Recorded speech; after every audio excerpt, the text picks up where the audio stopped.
After 8 years of membership in the UU Church of Boulder, Colorado, compassion for myself and my children on the part of the other members was tested in 2016. And our compassion for them was tested as well.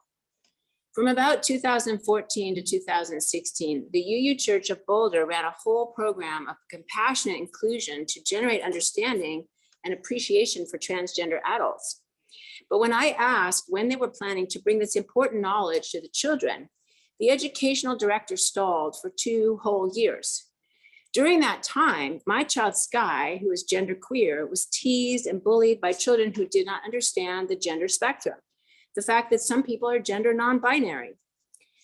When I responded to the call for teachers, the educational director told me that I could not teach because I might bring my gender agenda into the children's program. They could not help the children understand the gender spectrum, I was told, because that might confuse the other children about their gender identities. It might be age inappropriate. These labels meant to me that my children's identities were sexualized and demonized because it wasn't considered age inappropriate to talk about other gender identities. I started to get mad. And things went from bad to worse to outright bizarre.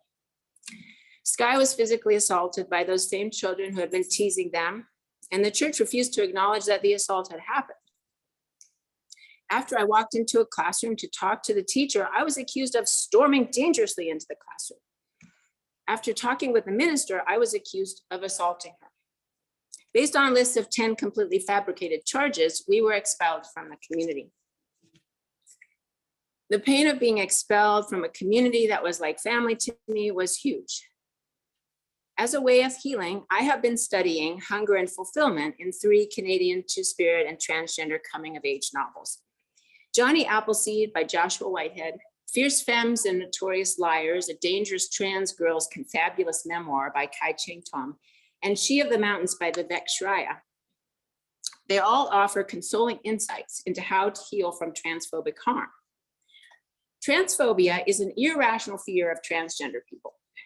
Transgender people are people who refuse to go along with the gender assignments given them when they are born.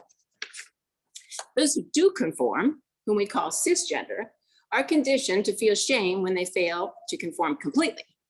This shame is internalized and can be projected onto trans people as transphobia.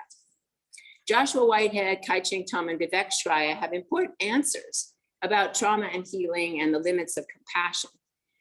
Joshua Whitehead is an OG Cree Two-Spirit writer.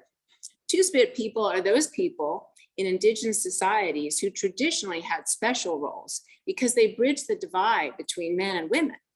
They were considered to be powerful and sacred. They brought wealth. They had special spiritual insights and powers. Though traditions and terms varied, most North American Indigenous societies relied on Two-Spirit people to help guide important social relationships with animals, nature, and other communities and cultures.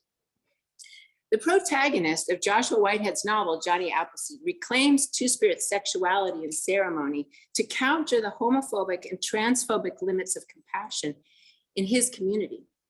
His first encounter with a guy is also characterized by an affective mixture of desire and unease, of slimy and clammy sensations, of absolute rightness and Wendigo fear. It happens at a res party with a tall white kid who reminds of the stories of the Wendigo his kokum used to tell him when he was bad. His eyes darting back and forth like a security guard, his fingers were long and bony, skeletal almost, and his hair was slicked back and patchy in areas. His jiggling foot reminds Johnny of a fishtail. And Johnny is so slippery with sweat and embarrassed that he feels like a pickerel. But in spite of this clammy oddness and the strangeness of the hunger, the experience is one of absolute rightness. Johnny marvels at how he performed that magic, how he shapeshifted his body in the dark, how he fit into me like a nipple fits into a baby's mouth. His transforming body wrapped around me, blanketed me, made me sweat ceremonially. Johnny discovers that sex has a magic and ability to awaken things in him.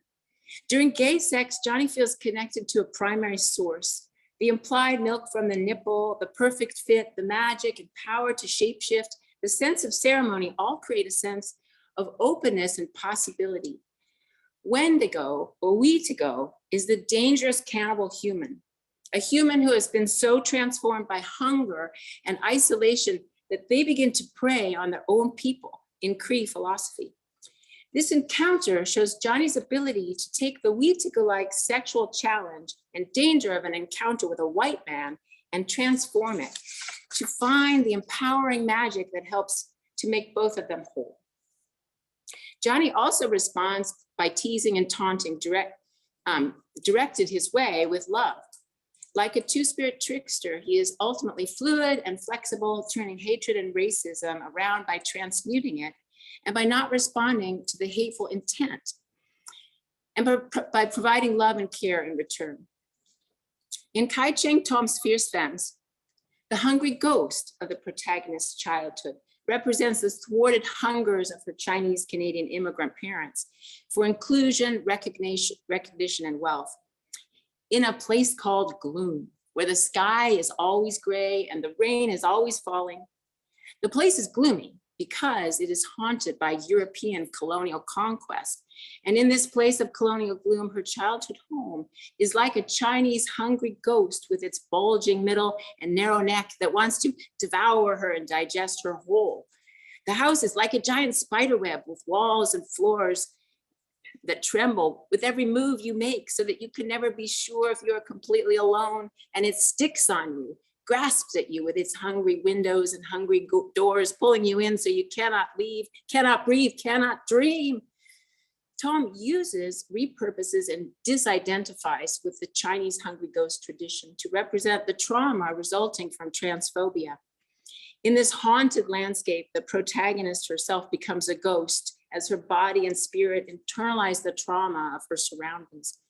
When her parents shout at her, spank and beat her as she fails school tests and uses her mother's black stockings, pretending they are a princess's long black hair, she slips away into the darkness and runs off to the nearby playground, overrun with weeds, the wooden jungle gym rotted and collapsed with leftover needles underfoot, finally running off to the fantastically real city of smoke and lights, where she joins a community of goddess-like trans women to form the gang of lipstick lacerators that challenges the transphobic and violent men murdering trans women by seeking those men out and attacking them, only to discover the limits of violence and resolve toward peaceful means instead. By baking a forgiveness cake and sending the aroma of the cake out into the world, the protagonist feeds the hungry ghost and shifts the world toward healing. Vivek Shraya creates parallels in her novel, She of the Mountains, between a family of Hindu gods and her protagonist, who finds that he cannot get comfortably into his body because of the homophobic and transphobic qualities of his society. By living through this connection with Parvati, Shiva, and Ganesh, the elephant-headed god who represents unity and connection with nature, and by feeling his connection with the evolution of life forms, he is able to come into himself and to embrace his suppressed femininity.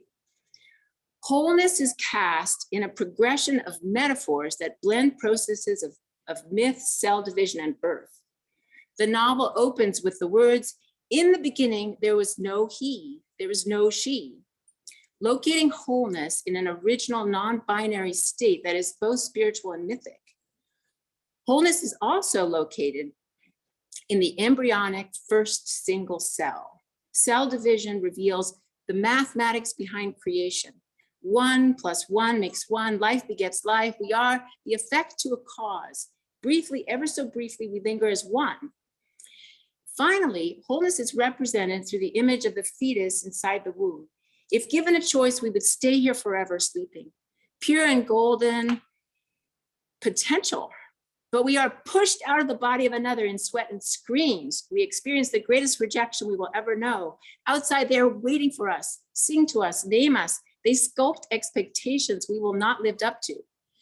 And the issue of cultural shaming becomes the most significant problem for the narrator, who is unable to find relational groundedness for his embodiment.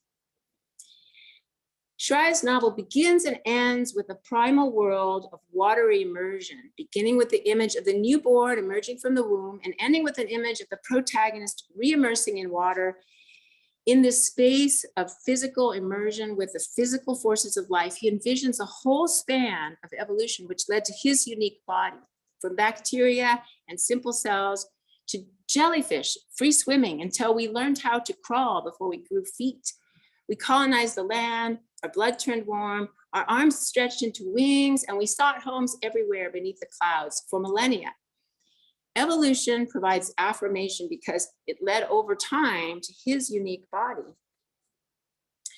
By opening myself to the powers of sex and ceremony, the power of the senses to awaken deeper spiritual connections, according to Joshua Whitehead, by feeding the hungry ghosts, which represent embodied ancestral and communal trauma, according to Kai-Ching Tom, and by connecting with the powers of transformation in myth and science, according to Vivek Shaya, I can begin to heal from the trauma of the rejection caused by my community's latent transphobia. On this past winter solstice, I went back to the Unitarian Universalist Church of Boulder. It was snowing hard and very cold, but dressed warmly, I sat outside the entranceway and watched people going inside. I could see people forming a circle in the coffee space, carrying lights in the darkness. Drumming sounds reached me. I swayed to the left when they swayed to the left.